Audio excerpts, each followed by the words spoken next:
I think that New York is the new model for the new concentration camp, where the camp has been built by the inmates themselves, and the inmates are the guards, and they have this pride in this thing they've built. They've built their own prison, and so they exist in a state of schizophrenia, where they are both guards and prisoners, and as a result, they no longer have, having been lobotomized, the capacity to leave the prison they've made, or to even see it as a prison. See, actually, for 2 or 3 years now, Chiquita and I have had this very unpleasant feeling that we really should get out. And we really should feel like Jews in Germany in the late 30s. Get out of here. Of course, the problem is where to go, because it seems quite obvious that the whole world is going in the same direction. In other words, we're talking about an underground, which did exist in a different way during the Dark Ages among the mystical orders of the Church. And the purpose of this underground is to find out how to preserve the light, life, the culture, how to keep things living. It's our 7-year anniversary, my beloved Truth Seekers. Yes, Aeon Byte Gnostic Radio has been around for that long. Originally coffee, cigarettes, and gnosis, and originally in the atheist caliphate of freethoughtmedia.com. These ancient of days, it thrives in holy blasphemy in the virtual Alexandria through the GodAboveGod.com.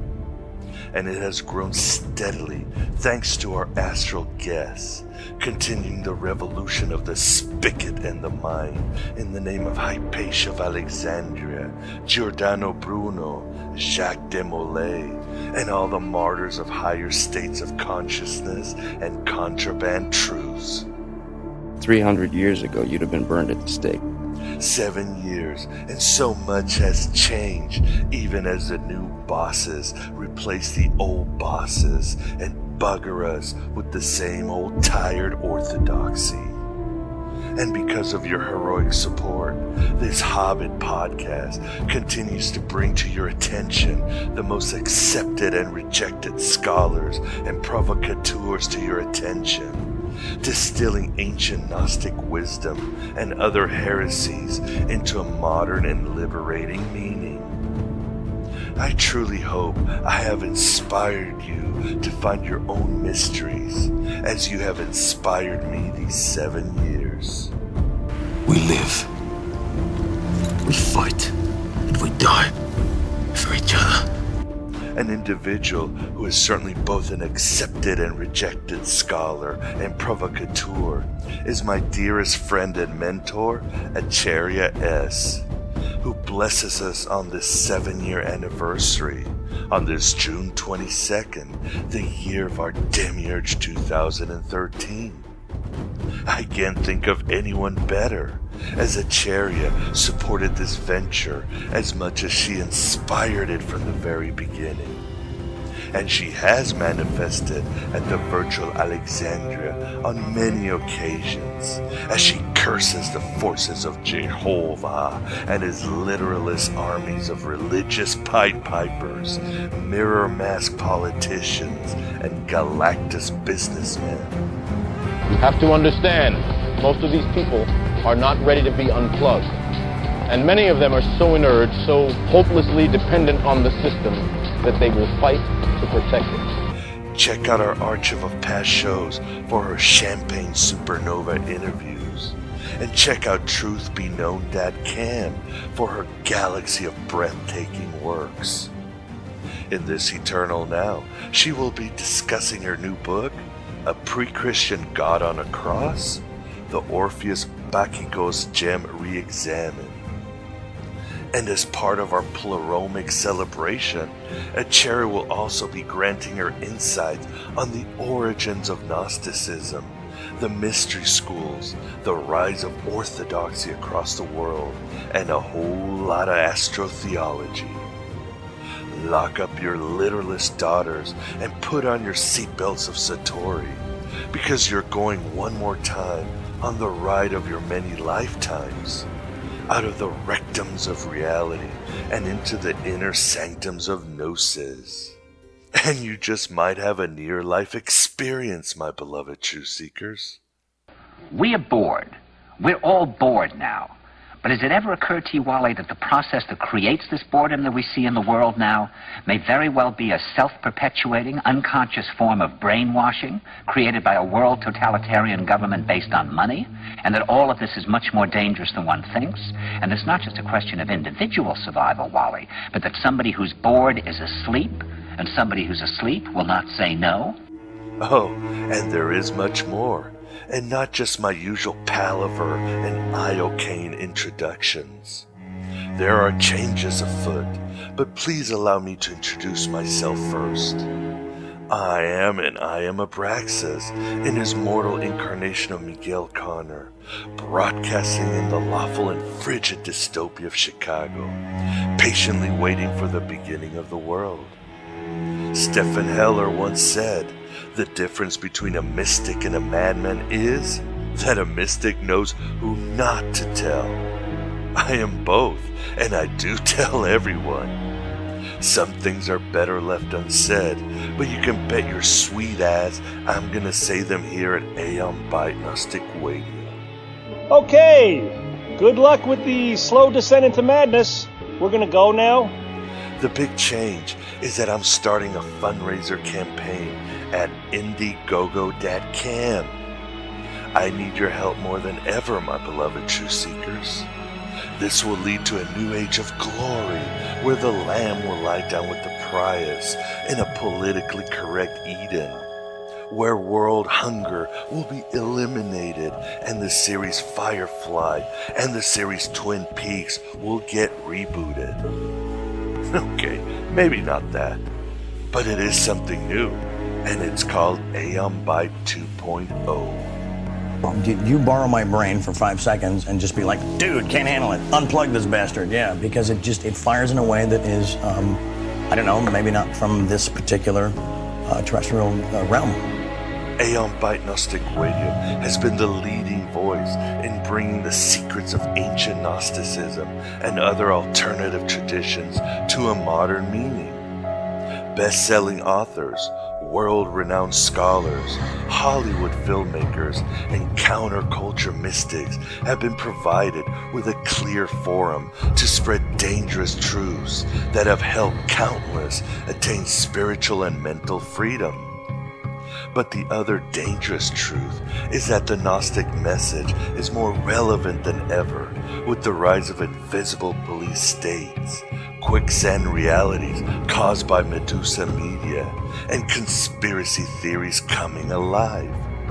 This is conspiracy paranoia. The issue isn't whether you're paranoid, Lenny. The issue is whether you're paranoid enough. It's time to make even more of an impact. It's time for Aeon Byte 2.0. With the demands and opportunities of a changing landscape in media and technology, Aeon Byte Gnostic Radio needs to adapt in order to reach farther and even survive. The fundraiser will transform this venture into a multimedia and interactive entity, venturing into other exciting areas of the internet and beyond. Let us continue together to teach the world to write their own gospel and live their own myth. Because if we can't protect the Earth, you can be damn well sure we'll avenge it. And this all will include the anticipated follow-up of Voices of Gnosticism. The book has been both a commercial and critical success. 2 years later, it's time to release the follow-up, bringing in print more of the greatest scholars and mystics of our era, expanding the depth of the Gnostic sensibility. It will expand the first book, but it can also be a standalone wake. Aeon Byte 2.0 will also have a revamped, streamlined website, blog, and audio/video/article resource center. Beyond making it all an easier and richer experience, you and other visitors will be much more involved.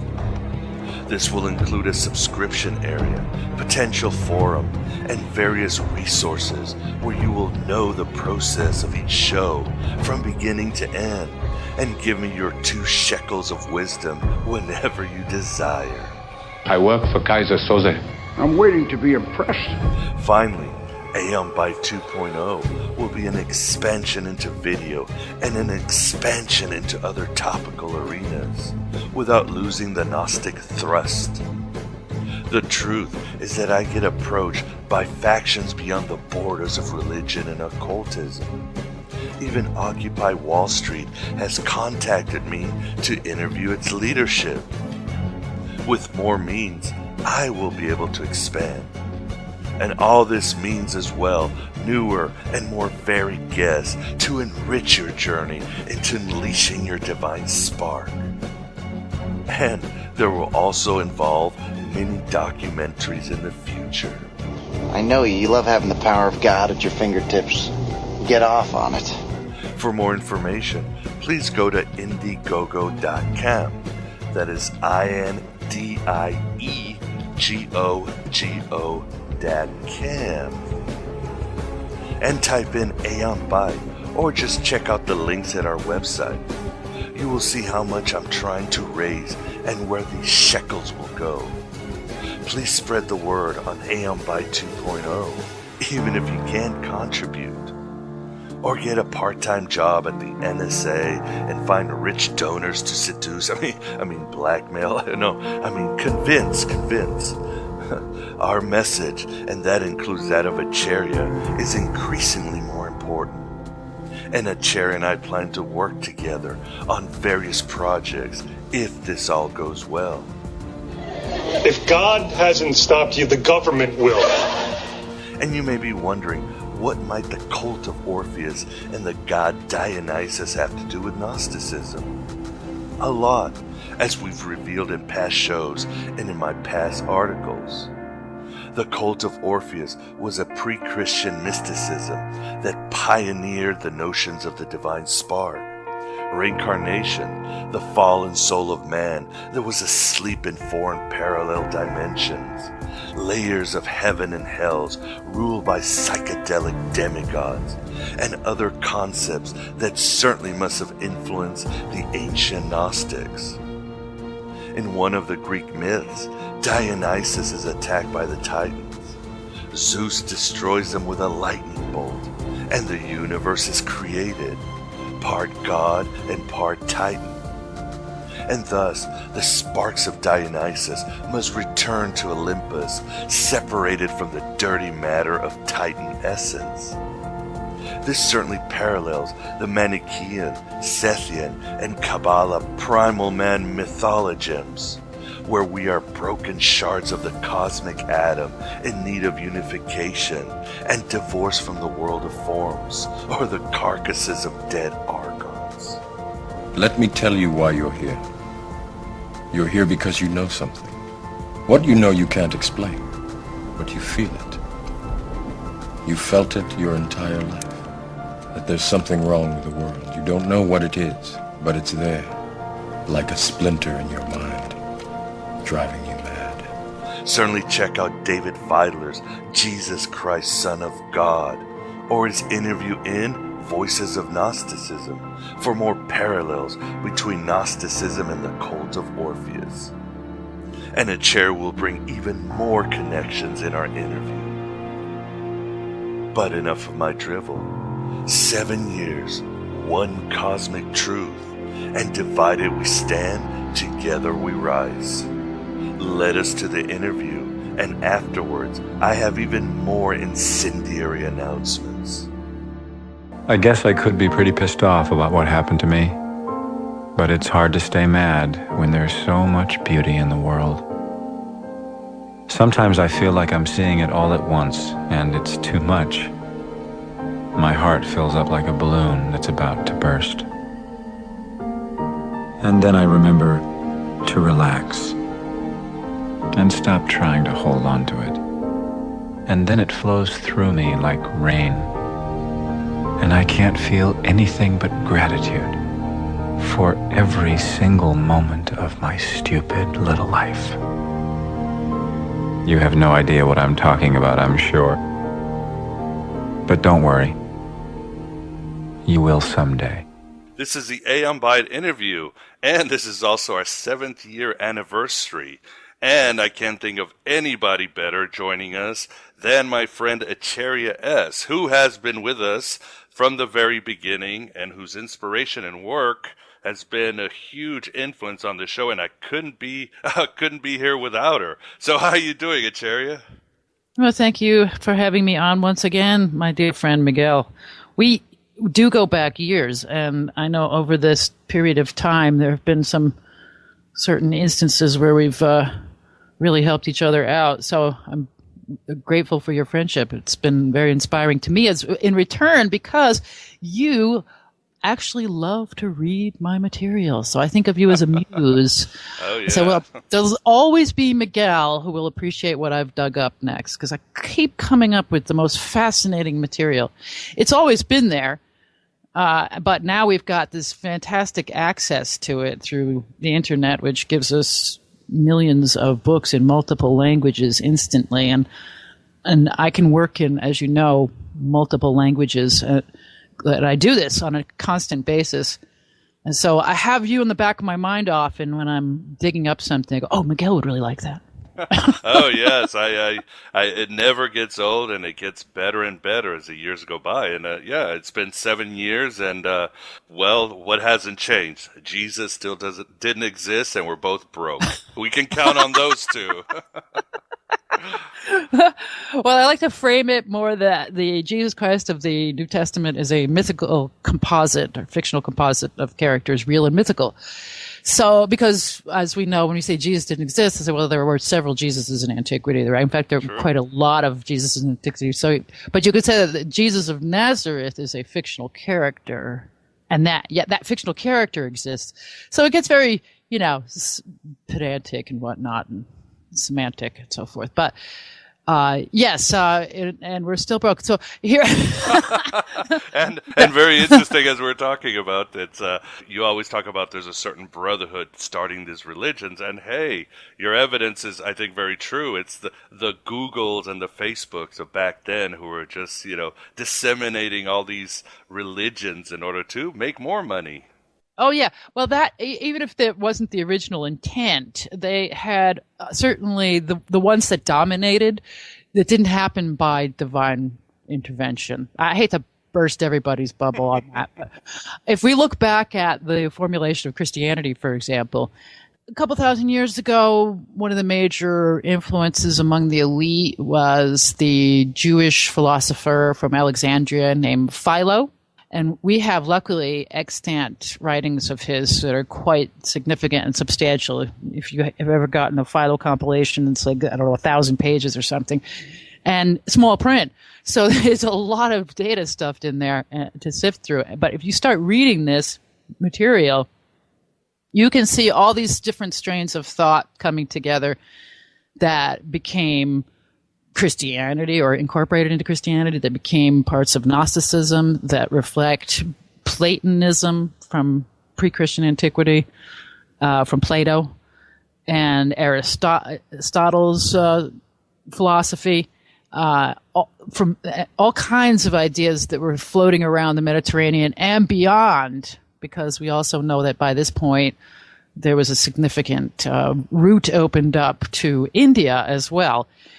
Both cross land with Alexander the Great, and prior to that was the Silk Road, and so there had always been traffic. And we know, obviously, that Indic peoples spread up into Europe, Indo-European, and so there's a kind of an odd concept of isolation from India, the motherland, so to speak, that is basically false. There's been interchange or exchange with India for tens of thousands of years, back and forth from India to the European continent and so forth. So it's not just these areas may get isolated from each other, but it's happened before. It's not like suddenly during the first century when the Romans figured out the sailing route to India through the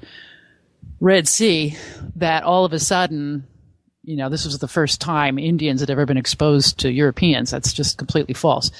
And so we have to keep looking to India for a lot of religious ideas. And then conversely, the inroads into India brought with them a tremendous influence, especially the Greek. And this is the cauldron, the bubbling, boiling cauldron into which all these lovely stray ideas were tossed. And then from this mix comes Christianity. And so my work over the years that you've been so happily promoting is to dissect that stew, and it's not a bad stew overall, to dissect that stew and pluck out its various ingredients and show where they come from. And it's not as hard as you think if you know what you're looking at. If you know that this particular spice comes from India, it's like, well, that's obviously an Indian spice, right? And so this is what I've been looking at, is all these different elements. And I have to say that this is one of the greatest creations in the field of religion making or myth making, because what they did was they had just such an open exchange of ideas going on by that point. First the Greeks had extended this kind of unified empire, so to speak, where there was traffic being exchanged, and then by the Roman era, particularly around the Mediterranean, in boats. You had Alexandria was a huge port, and there was like a million people going in and out of it a year or something like it. Besides the people, including the people who lived there, it was like 500,000 people living in Alexandria at that time. A significant amount of whom were Jews, and so you don't have that kind of isolation either. We have large pockets of Jews. So we think of Jews as small populations here and there, but this, other than in Israel now, but in antiquity, there were large populations, and they were very influential. In fact, who were the richest people in Alexandria at the time, 2,000 years ago? Well, they were Jews, and they happened to be Philo's family, in fact. And so Philo's in a perfect position to have everything that he is putting together go out to all parts of the known world. He's got massive funding behind him. His family's involved in trade and commerce around the Mediterranean. They have ships. They're merchants, basically. And so his ideas could get spread widely. And we're not going to just focus on Philo, but Philo exemplifies this melting pot. He's very Jewish, and yet he brings in a lot of ideas from Greek, Egyptian, Persian, and Indian religious and mythological systems. Yeah, this is just such huge issues. So recently, in this regard, I have completed a study of this Orpheus Bacchikos gem that became infamous on the cover of the Jesus Mysteries book by Freak and Gandhi that was released shortly after my Christ Conspiracy book, and contains a lot of the same information using different sources. So the two books complement each other very nicely.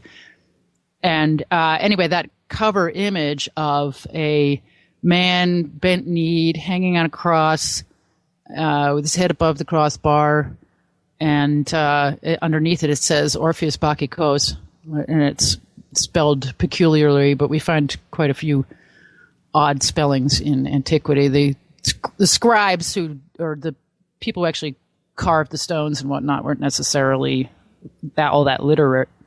So there are mistakes in the spelling. So this is a different spelling, alternative spelling. However, part of this paper that I did, I collected evidence that this artifact is, in fact, the spelling adds to it being authentic, the misspelling. Because someone imitating something from antiquity is going to try to do it precisely to make it appear as if it's, exactly from that era, and they would not include deliberate misspellings unless they're extremely clever. But anyway, so my paper, I think, essentially proves that this artifact of this man hanging on a cross that is supposed to be Orpheus Bacchikos, or the follower of Bacchus, Dionysus, is genuine, not only genuinely ancient, but pre-Christian, that it is not a forgery, and therefore the Jesus Mysteries people have been maligned for including it on their cover, So they should appreciate this. So part of what I've done there in this paper, which you can acquire online at stellarhousepublishing.com, it's called A Pre-Christian God on a Cross, ? I discuss the pre-Christian notion of the cross and the crucifix and the cruciform. I spend a considerable amount of time on demonstrating that there's nothing in this artifact that needed to wait for Christianity to exist. The man hanging on a cross is not unique or original to Christianity. The cross itself is very ancient. I don't go into detail of the history of the cross, but we find solar crosses and stone carvings and petroglyphs in parts of the world that date back 10,000 years or more. This is the cross symbolism. We even find people wearing crosses around their necks in ancient depictions that predate the Christian era or the Common Era by hundreds to thousands of years. The sacred cross in Egyptian religion, the Ankh, is another example. It stood for most of the same things that the Christian cross stands for. The cross can be found in Mesoamerica, with the Maya in particular, extremely, and it looks just like the cross we typically think of if you take, the hanging dead Jewish guy off of it. With the crossbar that's higher than being in the middle. It's not equidistant. And so those crosses were used in pre-conquest Yucatan culture to denote sacredness, to denote God, who is the sun, S-U-N, as well as the sun. There's all these concepts can be found in pre-Christian Yucatan religion as well. And they would put these crosses all over the place on graves and hillsides and so forth, much like we find in the Christian areas. And so when the Europeans arrived, they were flabbergasted and shocked by seeing what were amounted to Christian crosses, in their view, all over the place. And that was how they were more easily able to conquer, because they approached the Maya with the cross, the sign of the cross. Right. So anyway, so now we know the sign of the cross is extremely old, and it's largely solar, and so so the fact that this image is in a cross need not indicate that it is not pre-Christian, or that it is Christian. And then also a man hanging in that posture, or in cruciform, I provide a number of instances from antiquity, and there are many of artifacts that are still in existence, because so much has been destroyed. I know we may be looking, I have no firm number on this, we may be looking about a small percentage in the single digits of what we have from antiquity still around. It could be 1%, it could be even less than that. I have no idea, but it's a massive amount of destruction. So we're basing our worldview on a record that has been crushed to pieces. And I'm taking these pieces and trying to re-establish what we've been through as the human race in general. That's my passion in life. The puzzle putter together. Yeah, you've done a great job. And as you mentioned in the new ebook, A Pre-Christian God on a Cross, this is something the ancients knew. I mean, we've discussed in past interviews how Tertullian and Origen obviously had to defend themselves. And this one, you talk about Justin Martyr knew very well that the cross in Christianity came way before Jesus. Yes, these early church fathers admitting against interest. They didn't even realize what they were doing, basically saying, hey, when we make these claims about Jesus, we're saying nothing different than what you say about the sons of Jupiter, which is Jupiter, Zeus, Jove. So what they're saying is that the Greek and Roman gods had the same parallels with the Christ figure. So, people are upset often that I go this path of looking at parallels between Christianity and pre-Christian Judaism and paganism, because you can find a lot of Christianity in the Old Testament, lot of scriptures were used as a blueprint to write the New Testament. That's so easily discerned because they use some of the same exact language as the Greek Old Testament, the Septuagint. But in any event, so we have these church fathers admitting that, when we say that Jesus Christ was born of a virgin and resurrected, was killed and resurrected and flew off into heaven, we're saying nothing different than what you claim of the sons of Jupiter. In other words, the pre-Christian gods, the pagan, Roman, and Greek gods. Then I have to say, well, okay, show me where, the pre-Christian gods were crucified and resurrected and flew off into heaven and were born of virgins. I need to see that. And so I've spent the past couple of decades digging all that material up. And it is so abundant. That's how long it's been taking. I've got this little spade over here, and I'm digging this huge hole. Our favorite one, how Satan went on a time machine or a TARDIS back in time and created these religions to obfuscate the true message of Jesus. Or he was prescient. He saw Jesus coming because he knew Jesus in heaven, He's just like, that guy. All right, well, I'm going to go down there and throw up all these characteristics to imitate him. And so that when he comes, no one will know who he is. And it's not even how it really obviously came about, because first of all, these characteristics are largely based on observations of nature. So they didn't need any Satan person sitting on their shoulders whispering into their ear. Unless nature is Satan, and we know, of course, that's kind of a Gnostic idea. Yeah, sometimes. I blame the Gnostics for the hatred of matter. Matter being material, mater, mother.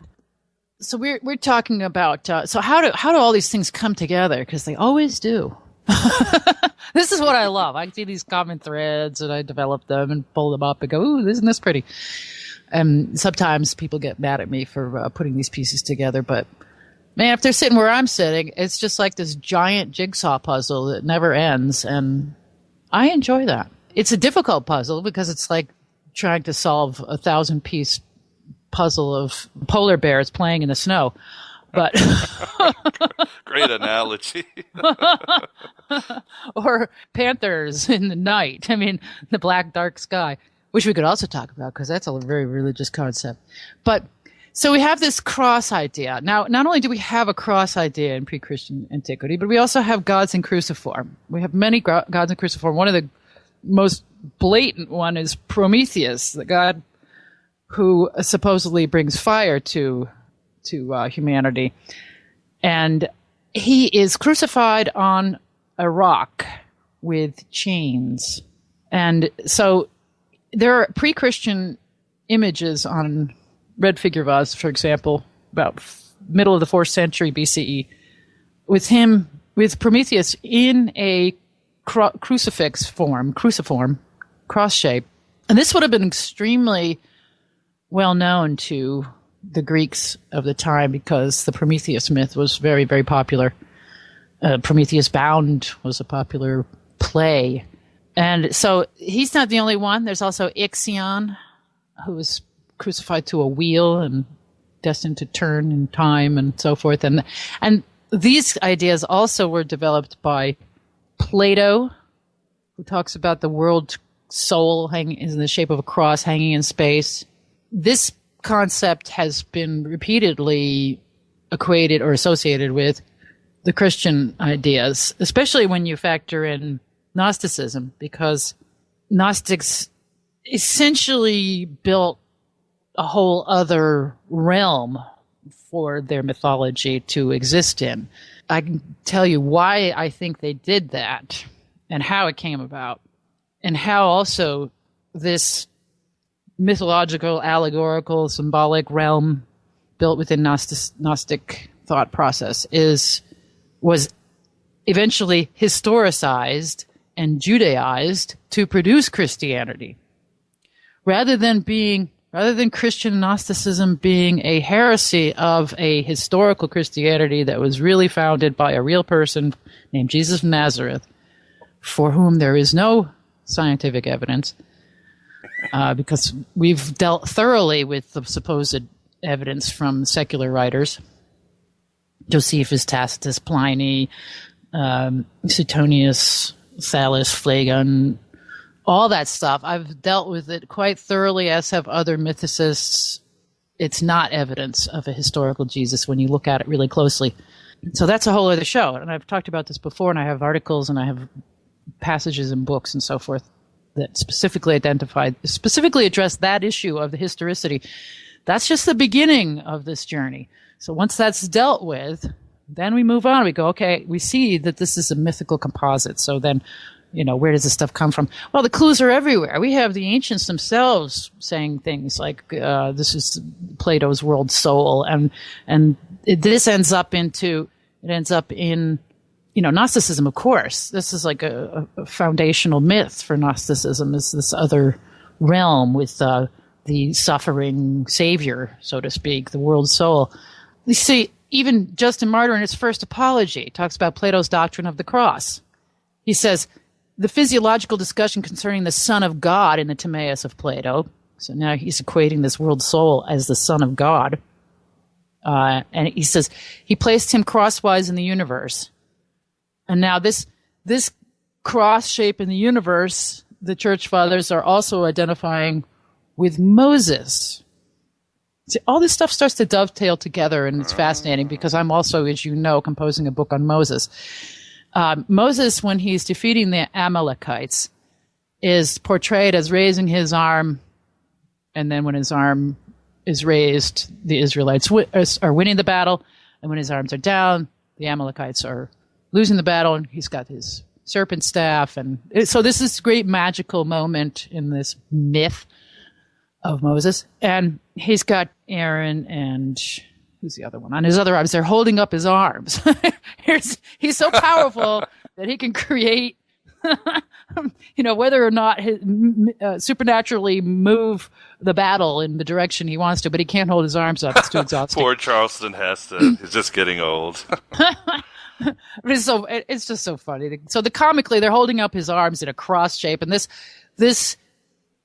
image, this motif is glommed on by early church fathers who are like, aha, you see, Moses made the sign of the cross, and that's a symbol that Jesus was coming and so forth.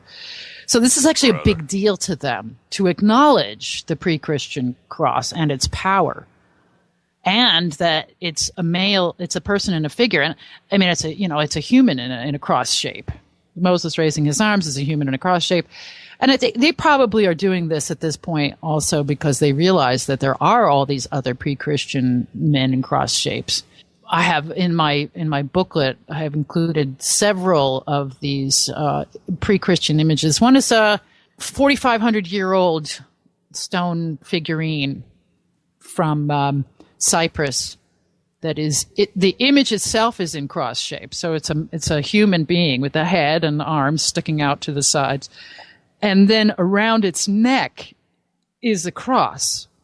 So it's wearing a cross necklace, just like Christians do all the time. But this image, this artifact, is 4,500 years old.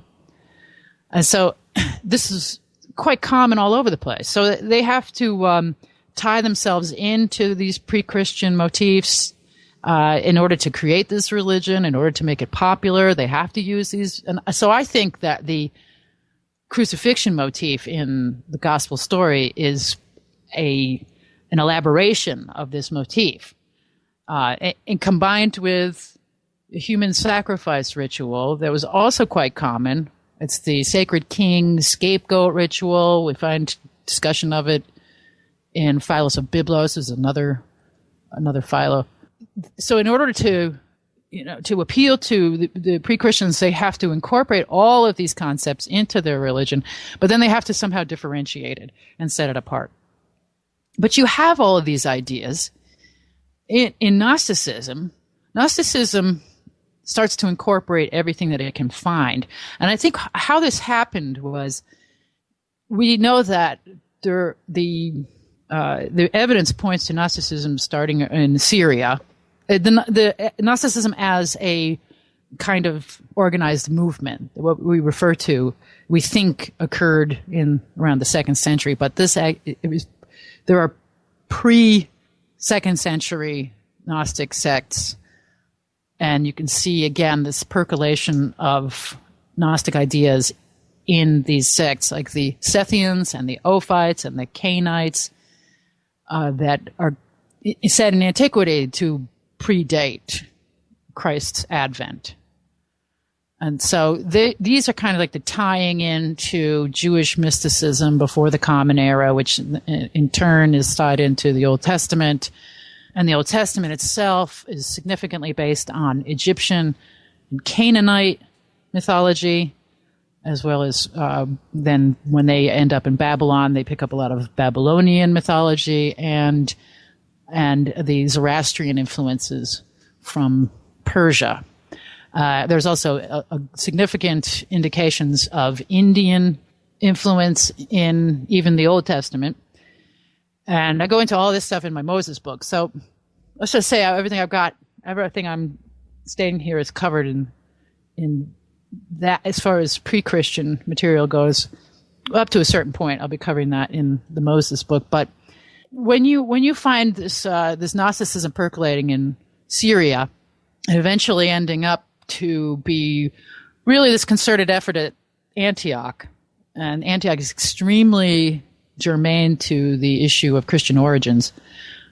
But what you're finding then is a couple of centuries of Greek influence on that area.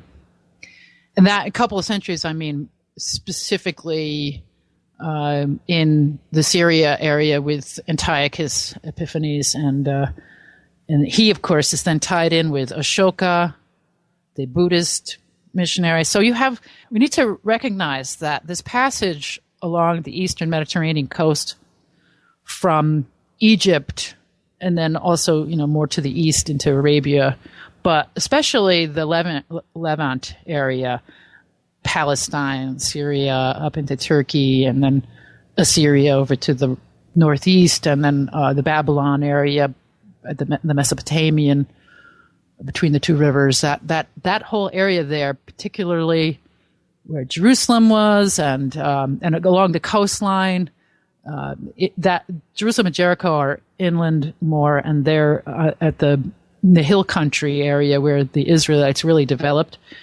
But along the coastline there, and in the Jezreel Valley and so forth, those valleys in between these, the coast and the mountain ranges, or in between the mountains and the Jordan Valley and the Dead Sea.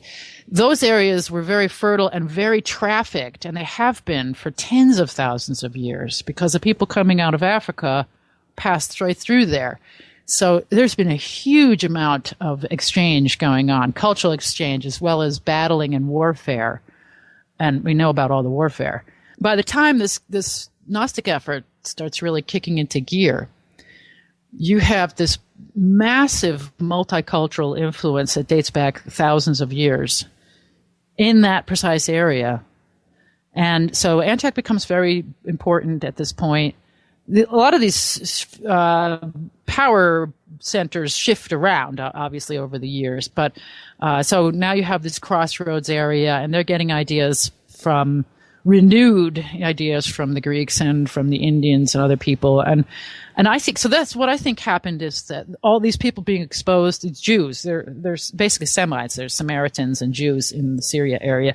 They're being exposed to, the new and the best religious ideas that are coming out of Alexandria and Rome and so forth, and they're coming from India, and so it's all, and the Buddhist with Ashoka, it's all coming together in this spot, and so they're starting to adapt Judaism to paganism by incorporating a lot of these ideas. Judaism already had been based on Canaanite, Egyptian, Persian, and so forth ideas, Babylonian ideas, but now it's getting a renewed influx.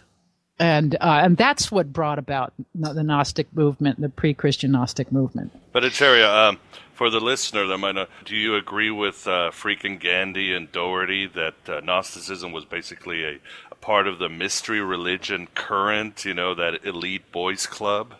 Oh, absolutely. Yeah.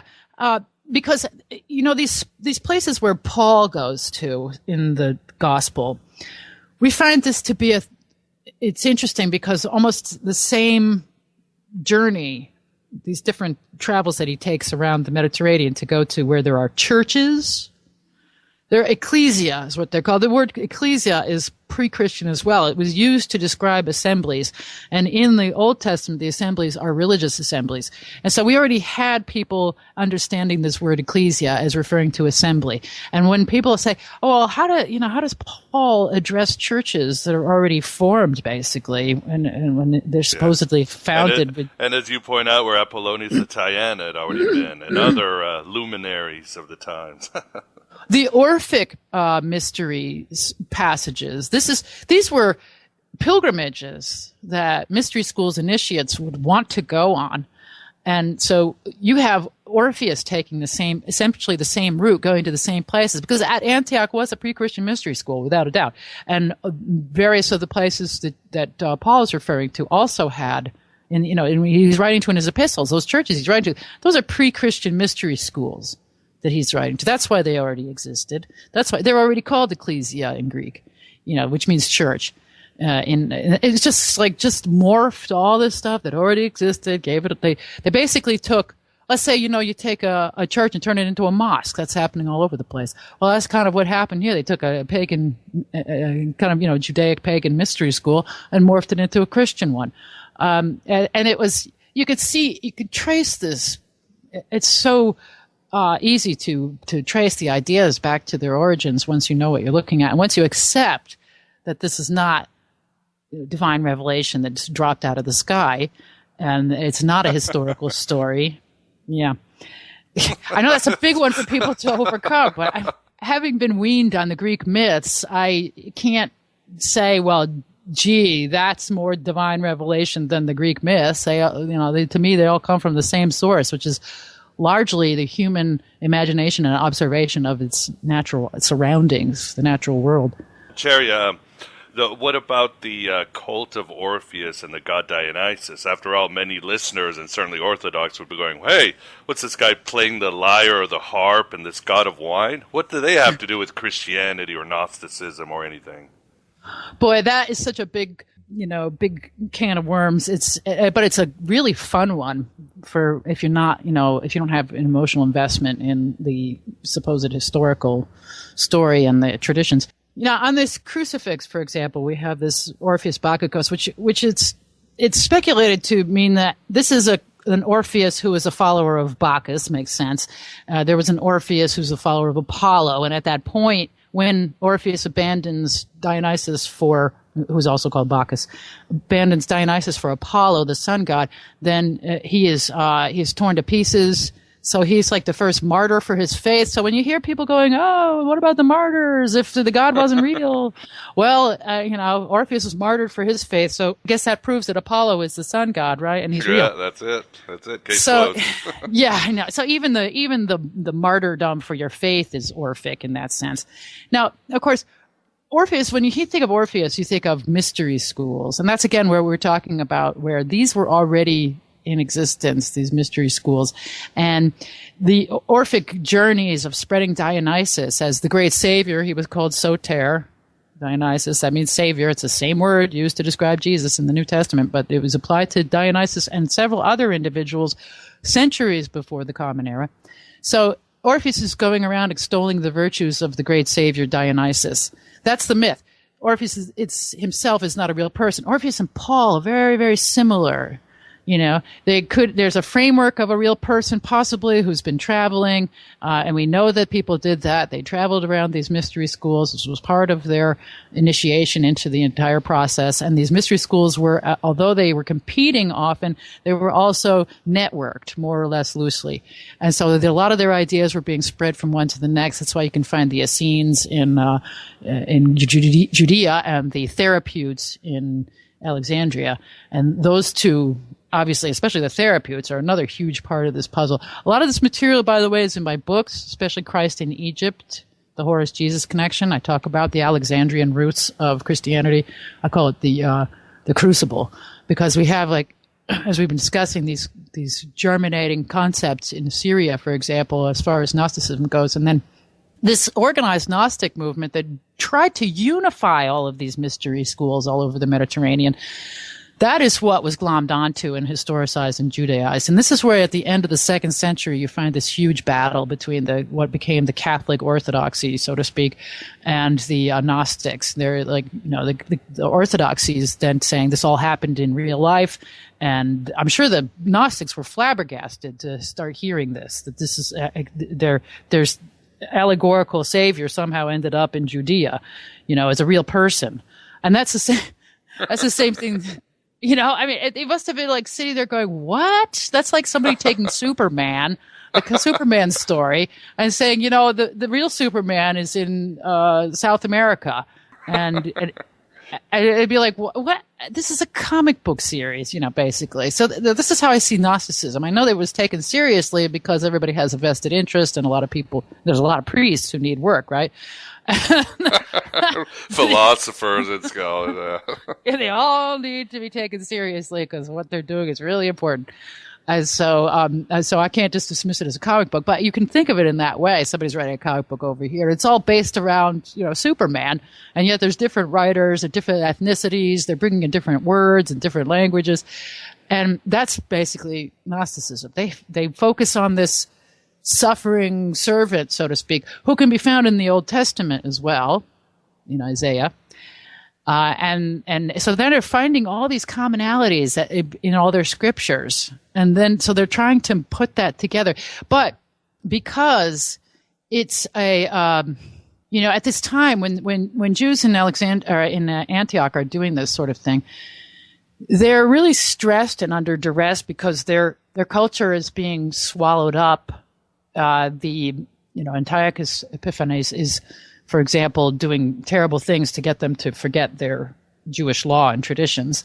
For example, he forced them to eat pork and, just like tried to defile the temple, moved in other gods. Everybody was trying to get them to do the same, these xenophobic Jews to do the same thing as everyone else, which was to incorporate everybody's gods. A typical Roman household would have its household gods, but then maybe if it was in a big city like Rome, everybody had a place for their gods, even the barbarians from the east, with their goddess Sybil. So this was the effort, was to get the xenophobic Jews on the on the multicultural program, which is kind of ironic. So this effort I see is that the Jews are waiting for a Messiah to come once and for all and get these pesky foreigners out of their faces and try to tell them that they have to give up on their alienating ways. And in the Moses book, I go into some reasoning about this strange xenophobic, us against them paranoia that developed. It may have something to do with these stories of leper colonies, but and with the pork, it would be trichinosis. Just like, oh, those people are diseased over there. We got to stay away from them. We caught a disease from someone. Let's never go near them again. That kind of thing is maybe at the root of what's going on here. But in any event, we have this whole, law built up that excludes. It's constantly being derisive towards non-believers, the Gentiles, the nations. We have to dominate them, take them over. We're the holy people. They're not. They're the filthy, this and that. And so you have those unpleasant dynamics going on at the time. And so I think that the Jewish intellectuals started saying, well, the Messiah ain't coming. We've been waiting for centuries. So we're going to create this messianic figure, or rather flesh it out using all these ideas that we're being exposed to, because we're still the chosen people. We're still the one that God is communicating to. And so they take the reins there, and they start bringing in everybody's religious ideas, and you can see that in Gnosticism because it has these different languages in that. It's got Syrian, it's got Hebrew, it's got Greek, it's got what appears to be some Indian and Persian, Egyptian, lots of Egyptian. You point out in Christ in Egypt, yeah. Yeah, of course, Egypt is vitally important to this whole effort. Eventually, from Antioch, the Gnostic movement takes shape largely in Alexandria. Again, here we are, Alexandria. And that also is my contention, where historicizing Christianity was largely devised. And then you have these Therapeutans at Alexandria, and they would be sort of the connection to the Antiochans, the people from Antioch. So all along this way, while the Gnostics are incorporating this material, of course they're drawing. Antioch's already got a mystery school. Orpheus has been there. It's Orpheus slept here kind of thing. Again, not a real person, but the idea is these are all like mythical archetypes and patterns for the initiates to follow. And do you see, for example, the story of King David seems to have a lot of Orpheus elements in it? Well, I haven't done a study of that period yet. That's the one blank. I'm covering Moses and what Moses really means, and that's quite amazing. You will be amazed by this book I'm putting together. And you have mentioned he is a reworking of Dionysus. Yeah, that brings us back to how did this spread?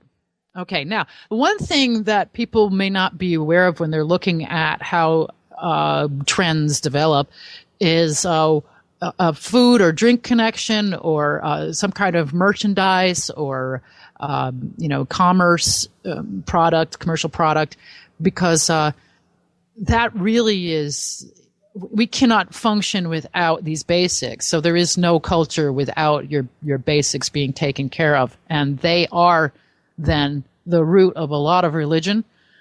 For example, obviously, fertility was a huge factor in everyone's minds for not only their own progeny with replicating themselves as children, in their children. Basically, it's like this huge exercise in egotism. I just want to leave my progeny behind. A lot of times, I mean, we love our children, no doubt about that. But a lot of times, some of the motivation was not the purest in having children, but it was to get land. It was to, just to make sure you had the most amount of people following you. Therefore, you get the most amount of goodies. And so, in any event, the fertility was this never-ending focus, but it also obviously extends to the livestock. They want their livestock to reproduce. I mean, the more the better. You become richer that way, and that's a serious cultural connection there. The Old Testament is full of sheep and lambs and goats and cattle. This is something you would not find in a new book on, if God came and gave a new dispensation, and it would not be all about sheep and lambs and goats and cattle. These are not things we are focused on now, but this nomadic or semi-nomadic people, of course, that's what they're going to focus on. That's really, really crucial to their survival. And so there's a whole little cultus around those livestock as well. That's a whole other area. But another aspect, of course, is the foliage, the fertility propitiation for foliage as well, for plants. Very important. Without the plants, again, there's little chance of survival. There's certain plants that we need to eat, for example. And one of these, of course, olives were a huge thing, and they still continue to be all around the Mediterranean. Olive oil, olive products. We find in shipwrecks. There's a great premium of space given to olive jars. This is just huge. When I was living in Greece and doing archaeology there, it was always olives. I mean, everywhere you went, there was huge jars. Same in Portugal where I'm from. Yeah, all around olives. Enormous olive economy. Now, the other unexamined factor, so you would expect to see an olive god, and that's a whole other area of study that's very interesting. There's a story between Poseidon and Athena over the city of Athens, and which one was going to get it. And Athena brought the olive tree, and Poseidon cracked open a rock and drew forth water, and they chose Athena. So in that instance, they have she's kind of the olive goddess, but the olive branch. Yeah, and that story of Poseidon bringing forth the water from the rock, and we find that in Moses too. Okay, so there's one clue of where I'm going in my book, but this all ties into where we've been talking about the Orpheus and the Gnostic concepts of, and this is something you, as a scholar of Gnosticism, shall we say, that you might want to look more closely at now, is the grapevine, the role of the grapevine in Mediterranean culture and beyond, into India and so forth. It is hugely important and totally overlooked in studies of how religions are formed and spread. We can trace, and this is what I'm doing in the Moses book, I'm actually tracing, the history of viticulture and viniculture. Viticulture is the growing of the grapes. Viniculture is the making of wine, or the cultivation of grapes. Now, they can deal with wild grapes before there's an actual attempt to cultivate them and hybridize them and so forth. But this goes back thousands and thousands of years. You could be looking at 8,000 years, maybe more, that humans have been doing something with grape products, and they find grape pips, for example, in archaeological sites dating back thousands of years, and particularly in the Levant, where we're talking about, Israel, Palestine, Syria area, Jordan.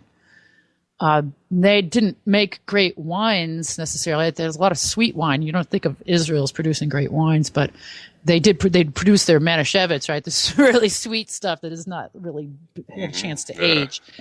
And I think that it has something to do with the climate, but around the Mediterranean and one of the major producers of wine that is in that same area, and they have more success with it. They're on the coast, the coastal regions, are the Phoenicians. And the Phoenicians that's the name of a people that predate that name. They lived in Byblos 5,000 or more years ago. Byblos is a city, major Phoenician city. They, at this time, because of their situation, they situated themselves next to the massive cedars of Lebanon. The cedar trees, fabulous cedar trees, very important wood source. The best ships in the Mediterranean were built from the cedars of Lebanon. And so naturally, the Phoenicians became the best sailors and mariners in the ocean, in the sea, and some say beyond. They did eventually go all the way around Africa, which was a huge deal. The Phoenicians did that, and that was, the Phoenicians are just renowned for their sea expertise. And so what you find then is that these Phoenicians, and again, they're not called Phoenicians at this point, thousands of years before. The Greeks named them that. Whoever these people, the Biblians, so to speak, they were engaged with the Egyptians.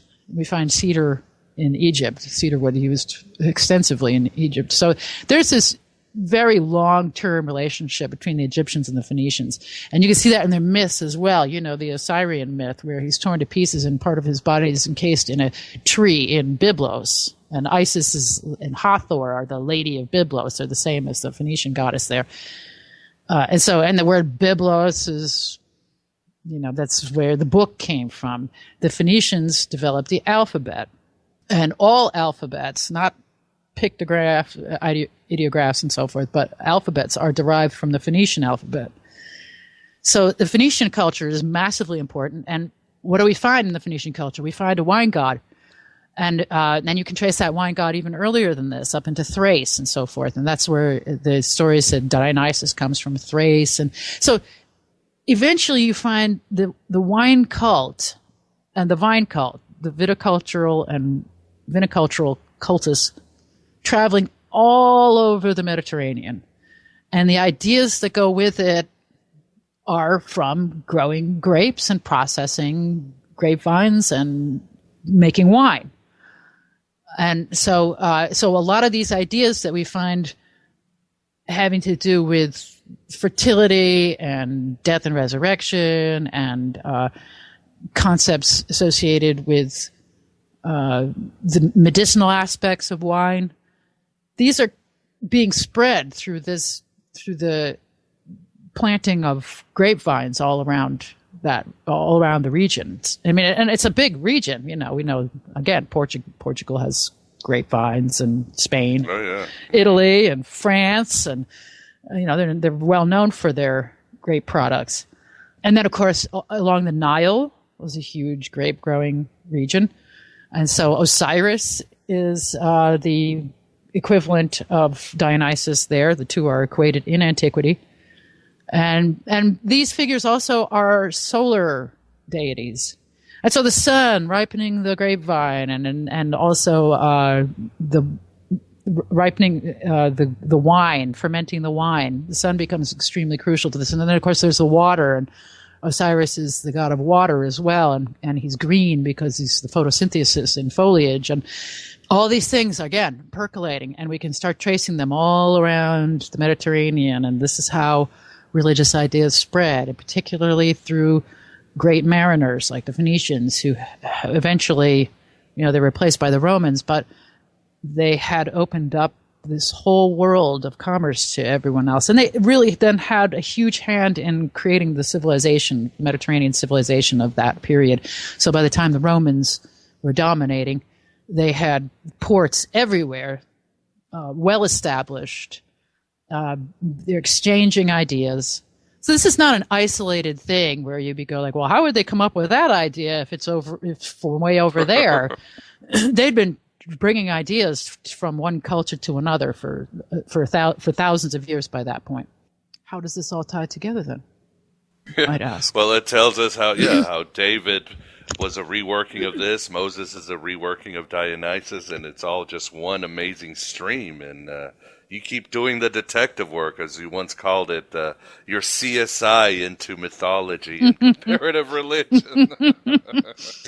Yeah. And angering a lot of people in the process. And I think I do a darn good job of it, because as you'll see in this book as well, the one we were talking about is the pre-Christian God on a Cross in this ebook, that I'm citing and using ancient artifacts and literature. And in the Moses book in particular, I've got a lot of Greek and Latin, and of course Hebrew, some Arabic, Egyptian, and this is where you start seeing a lot of threads too, because if you're reading these texts in their original languages, you'd already have ideas in your head about what certain words mean, right?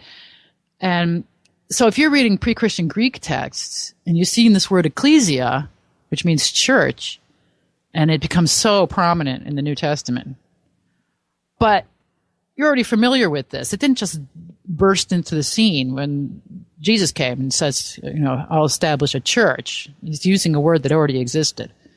So reading the text in their original language gives you a whole different flavor of the milieu of the area and the day.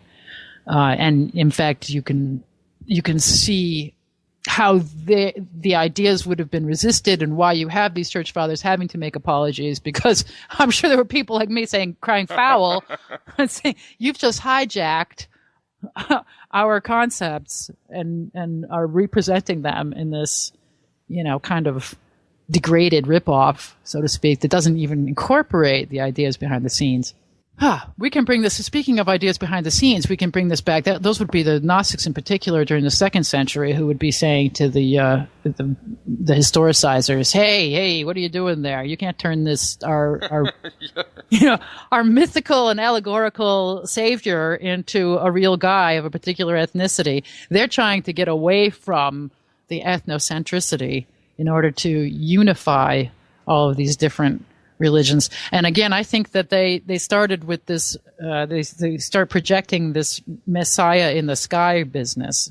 They've already got, as examples, they've got the Roman and Greek gods who reside on Mount Olympus or elsewhere. In other mythologies, you have a central point like Asgard, the different layers of the Norse heavens and so forth, Midgard and whatnot. But so you have these ideas of gods residing in the pleroma, is it? In a whole different realm that is nevertheless influencing us. So they kind of have their cake and eat it too. Right. It was an idealized realm. They were taking Plato's ideas and just putting all these concepts there that they liked. And that's it. See, they can be so excited by all of these wondrous ideas and not insist that they took place in the real world, in the 3rd dimension, but in another realm. And nobody can really challenge them on that and say, well, no, it didn't, because who's going to, were you there? Did you witness it? Or do you know that other realm? Blah, blah, blah. And this is not new either. This is extremely Egyptian. the Egyptians had a huge afterlife mythology. And, the people are chit-chatting. They got the deceased, the deceased Osiris. Everybody who is dead is called the Osiris. Every time a person died, especially in the later centuries, because at first it was only for the royalty, for the pharaohs, and then it was for the elite classes, the pyramid texts, and then it was for the common people. Eventually, the Book of the Dead was applied to common people as well. But that's a process of teaching you how to approach the afterlife. And so it's not, just about it's not, the Book of the Dead is not about zombies or something, but you do. The saints walking in Jerusalem from their graves. Yeah, right. That's something they never put in the movies, the Jesus movies. Eating brains. They'd be like, maybe we're pushing it with that one. Somebody might suspect this is myth if we actually include this section of the saints rising out of their graves in Matthew. But so anyway, so in the Egyptian afterlife, you have all these wondrous ideas. You're approaching the gods to let you in. I have not sinned. I have not created this mess over here. I have not run over my dog with the cart. I have, they just they're exonerating their souls so we can pass into the Elysian field, so to speak. And so that these ideas are common in all these mystery schools. There's some afterlife. There's some other world. It could be the underworld, the otherworld, the netherworld. And something's going on there. In the Greek, you have the concept of Hades, and there's a lot going on there. You have the concept of the Elysian fields, which is the peaceful part. Hades is kind of it's not a hellishness like we envision, but there is still torment and unpleasantness, and you don't exactly want to go hang out with Hades. But even the word Hades appears in the New Testament in the Greek. So if you're reading it in Greek, they translate that to hell, of course, usually. But if you're reading it in Greek, you're going, well, this is just continuity of Greek mythology. It's really not that hard to see. And then if you knew that a lot of the Egyptian myths by that time, as in Plutarch, Plutarch is right around the time Christianity is being formulated. He's writing the Egyptian myths in Greek, so you're reading those in Greek, and you're looking at this Greek text in the New Testament. You go, well, that's like the Plutarch Egyptian myths. There's in Diodorus Siculus in the 1st century, he's using a Greek term to describe Horus's resurrection from the dead. Okay, in the 1st century, before the Common Era, we have the text. We know that Horus was resurrected from the dead at that time. Or rather, I should not say he was resurrected, but he is in a pre-Christian text being mentioned as such. The word Diodorus uses is anastasis, and that's the same exact word that's used in the New Testament to describe the resurrection of Jesus. So again, you're familiar with Diodorus, you see Horus as anastasis, then you see Jesus as anastasis. You got to say, well, come on now. Where there's smoke, there's fire. A lot of fire. One is copying the other. They're using the same terminology even. And we know that the Christian one is later than the Horus one. So, again, looking at all this stuff in Greek, this is how my work is going to differ from a lot of what's out there. I'm delving into the original text in multiple languages. I'm even having to learn Arabic, which will probably become handy in the future since it looks like we'll all be compelled to learn it. Not happy about that one, but it does have some really old Semitic roots to it, so it's helpful in studying like Canaanite Ugaritic texts and so forth like that. But so we have this Gnostic movement. It's there are actual people's names attached to it. We have texts that belong to it. It's not just some kind of airy-fairy thing. We can trace different ideas to their pre-Christian sources from it. For example, the idea of Sophia or wisdom, Chokmah in the Old Testament. This is a personified individual person, generally thought of as a female, Sophia, and that idea is really developed in Gnosticism, as you know. And it is, you can find, then if you start tracing that kind of idea back from from the Old Testament, the Chokmah, the personified wisdom, there's wisdom literature, that's the intertestamental literature that also contributes to the Christian effort. So you have a Jewish Gnosticism, you have Orthodox Judaism, kind of, almost at the point of the Sadducees and the Pharisees. And, by that time it is, with the Dead Sea Scrolls. And all of these strains are being studied. And then all the Alexandrian and Egyptian stuff. It's very complicated, but it's all there. This is what the Gnostics did so well. They threw it all together. And I'm wondering, how do you sleep at night? Do you have all these thoughts just going around your head, plucking them out, going, okay, this fits here. Oh my God, this fits there. Sometimes it's like that. If I have a particular aha moment where some piece of the puzzle has just fallen into place beautifully, I've discovered a word, even one word can do this, can tie together an enormous amount of messy strings that have been flapping around in the wind. Sometimes that happens, but being a parent, that's usually not what's going through my mind if I'm lying awake. I know you're the same Baseball way. Schedule and other things. Yeah, the Heilig stuff. Yeah. So, and then of course I forget a lot of this stuff. I have to go back and read because it's a huge amount of material. Oh my God. But that's why I write it down. So that what I'm coming across, I want to share with other people. This is why you got to get this stuff. Some of it is difficult to follow, but I try to break it down. I think I break it down really well for the layperson. That's why my work is popular, despite all the people lying about it. Freak and Gandhi are very happy, as you've told me, because they've received so many polemics with, Golding and all these other people. J.P. Holding, sorry. Yeah, well, that's save them. he who shall not be named. Yeah. So, and about the same kind of character as well. Anyway, so I have heard from them, and they do realize that they become intrinsically entwined with with this artifact. We're talking about the pre-Christian God on a cross, and it was just dismissed as a forgery, and they were ridiculed, and they're trying to prove this Orpheus Dionysus connection to Christianity, which is there too, unquestionably, because that's what we've been talking about. There's no doubt about it. There's a huge Orpheus Dionysus Osiris connection is what they've got, and that their work is sound enough. It's provable, and so. This particular artifact, as it turns out, what I demonstrate, factoring in all the pre-Christian pagan myths and also the literature on, just briefly on Moses. So there's some Jewish aspect of it too, because they were obviously fascinated by Moses making the sign of the cross. So, and then the Platonic stuff, and you put all this together with Gnostic concepts and imagery and the dissection of this artifact in its various pieces, and there absolutely is no reason why this artifact should not be genuine and genuinely ancient and pre-Christian, proto-Christian, uninfluenced by Christianity. And that's what I show in this paper.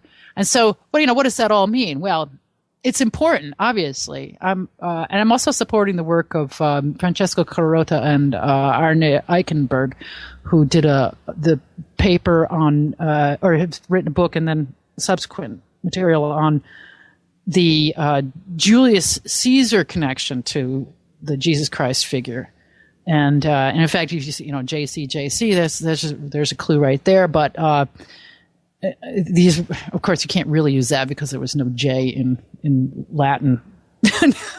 So, but in any event, they make quite a case that this artifact might be from the pre-Christian Julian cult. And so I address that in there too. And really fascinating research comes up around that issue because they bring up these objects called the tropaeum, which are Roman artifacts that are in the shape of a cross, and the warrior's armor and greaves were hung on it. And so it looks like a crucifix. And sure enough, when I examine the writings in Justin Martyr about talking about and Minucius Felix and Tertullian, and they keep going on about your gods are on a cross and blah, blah, blah. They're actually telling the Romans that, there's nothing unusual about a god on a cross because you have your tropaeum And that's this imagery of their trophies, basically. And so I go into a discussion of these trophies as well. So we had Romans running around with crosses and putting them up all over the place as victory trophies, and that's something that you don't see fleshed out, and that adds to determining whether or not this artifact is real. So there's multiple strains again here. This is what I think the value of my work is. This is what I specialize in, is putting together these multiple strains, because I find merit in this comparison between Julius Caesar and Jesus as well. There's certainly some extraordinary elements of the Julian cult, and it was a full-blown state religion that was given tremendous power and had money behind it. And again, here we are. We always have to follow the money. You have to follow the gold road, the road of gold, the yellow brick road. Yellow brick road. You have the man behind the curtain. Exactly. Yeah. You have to follow it, because I know this bursts people's bubbles when I say this, but really these things did not just happen by some kind of divine intervention that gave them momentum, and everybody became enlightened and awakened at the same time and whatnot.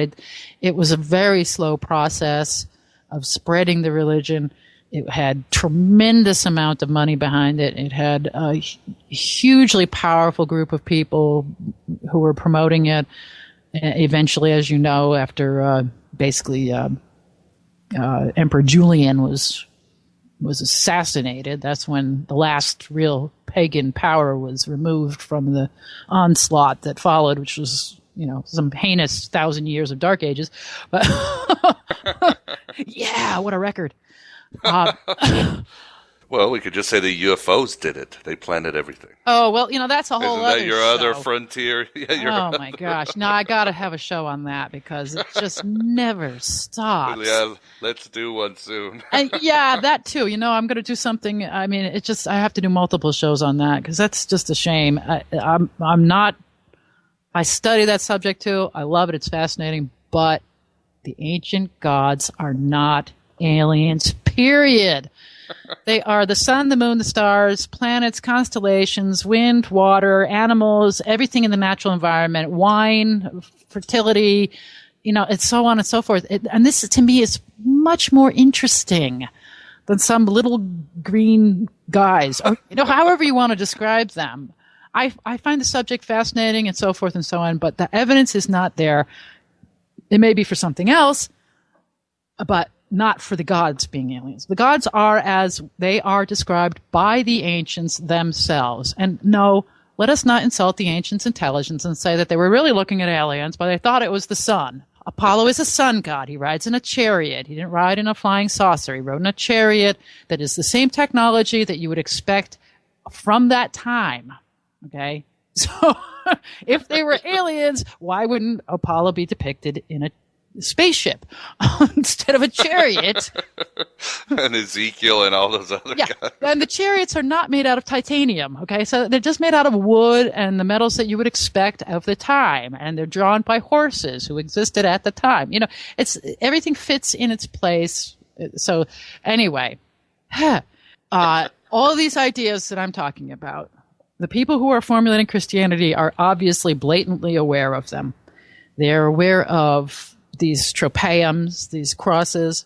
They're aware of the Platonic idea of the world soul and the suffering servant on a cross. It's also in Isaiah, and they state these things repeatedly, that they're aware of these things, and so we should be aware of them as well.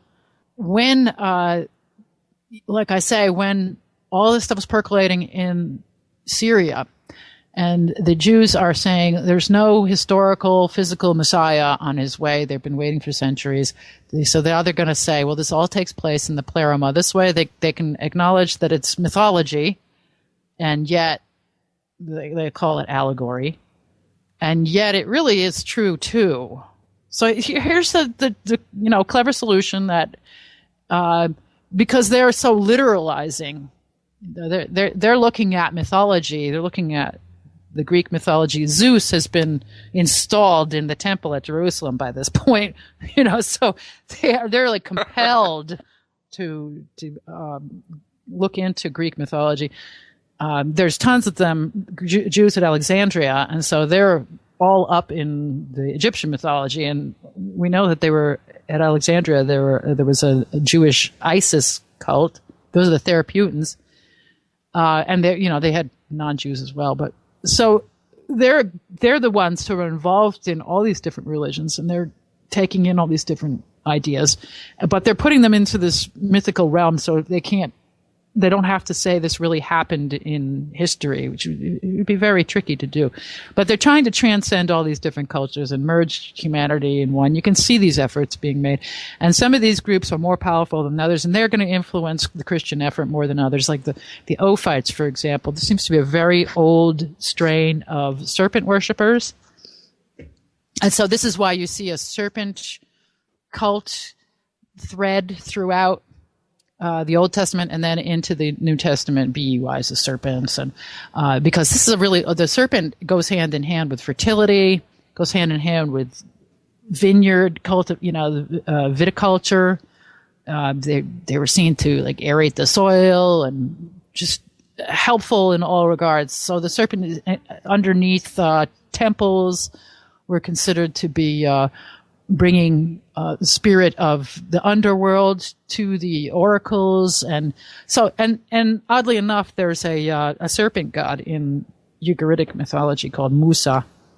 So you see where I'm going there? Oh, yeah, for the new book. Yeah, Mm-hmm.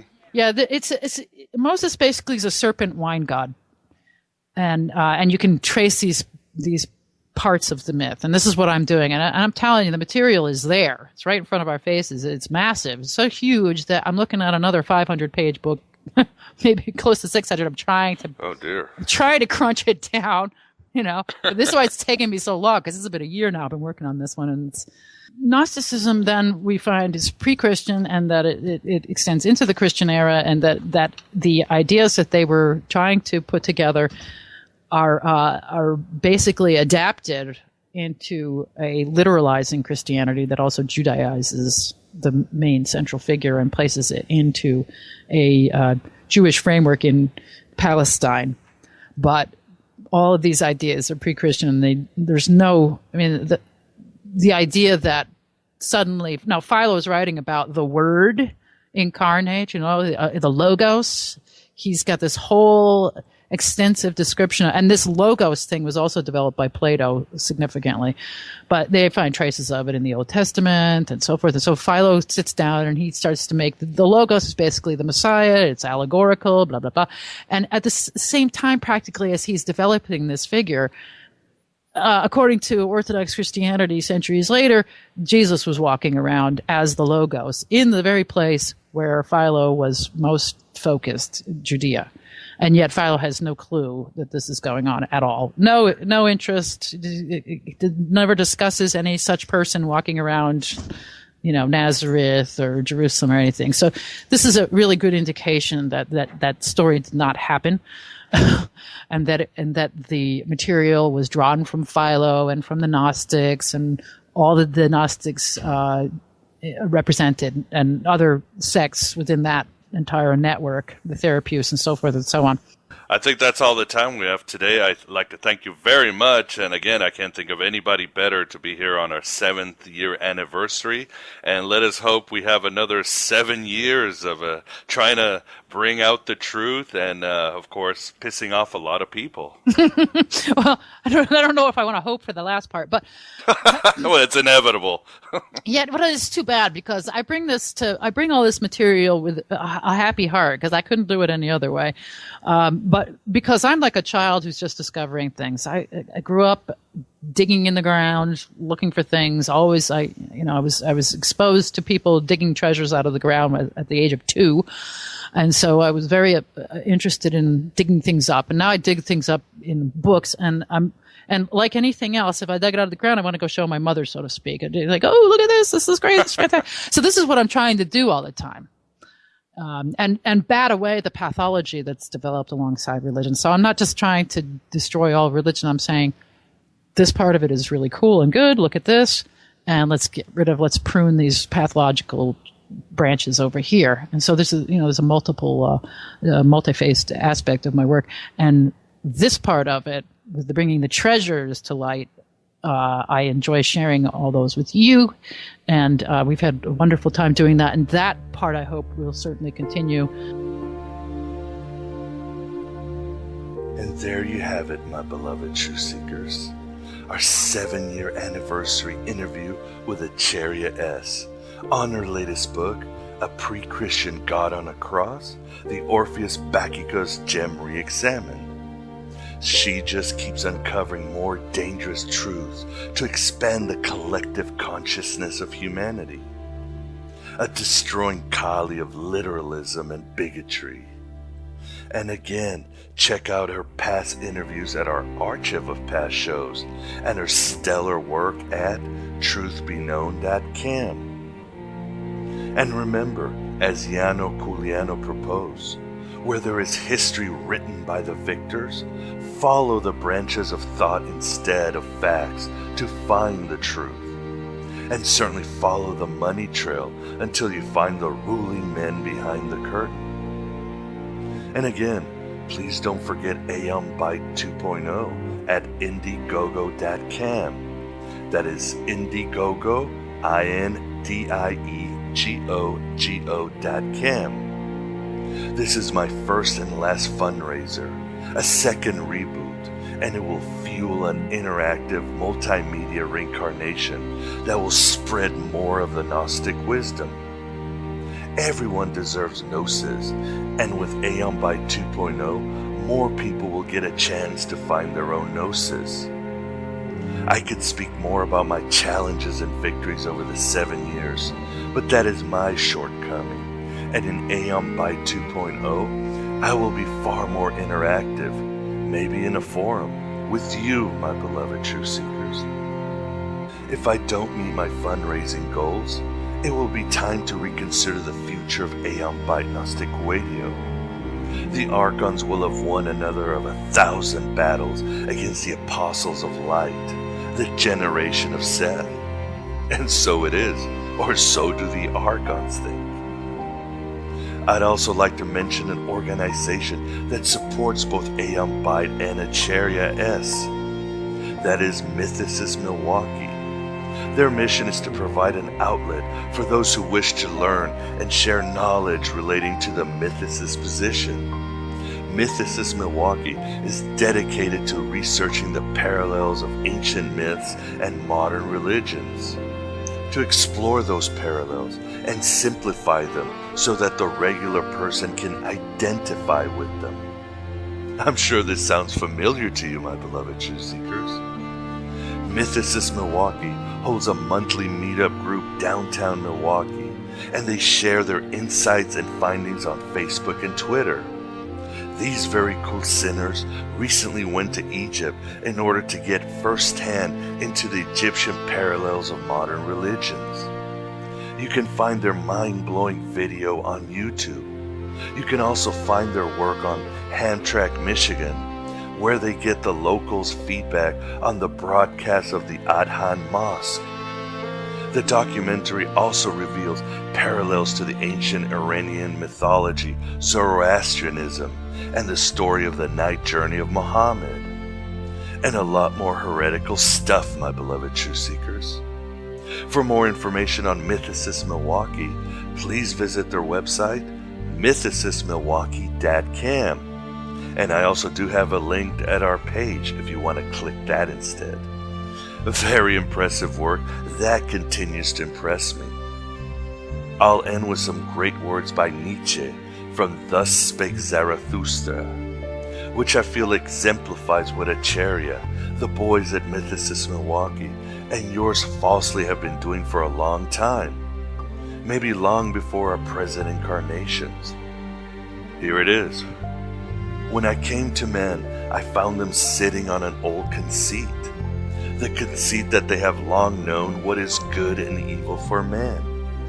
All talk of virtue seemed an old and weary matter to man, and whoever wanted to sleep well still talked of good and evil before going to sleep. I disturbed their sleepiness when I taught. What is good and evil no one knows yet, unless it be he who creates. He, however, creates man's goal and gives the earth its meaning and its future. That anything at all is good and evil, that is his creation. And I bade them overthrow their old academic chairs and wherever that old conceit had sat. I bade them laugh at their great masters of virtue and saints and poets and world redeemers. I bade them laugh at their gloomy sages and at whoever had at any time sat on the tree of life like a black scarecrow. I sat down by their great tomb road among cadavers and vultures, and I laughed at all their past and its rotting, decaying glory. My wise longing cried and laughed thus out of me, born in the mountains, verily a wild wisdom, my great broad-winged longing. And often it swept me away and up and far in the middle of my laughter, and I flew quivering, an arrow, through sun-drunken delight, away to distant futures which no dream had yet seen. I am Abraxas, broadcasting at the virtual Alexandria through the God above God.com. The road is ended, the song is over. Thought I'd have something more to say, but don't cultivate any troubles, my beloved true seekers, because like heaven above you, the spy that loved you, I'm keeping all of your secrets safe with me tonight. 7 years. Hello and goodbye as always.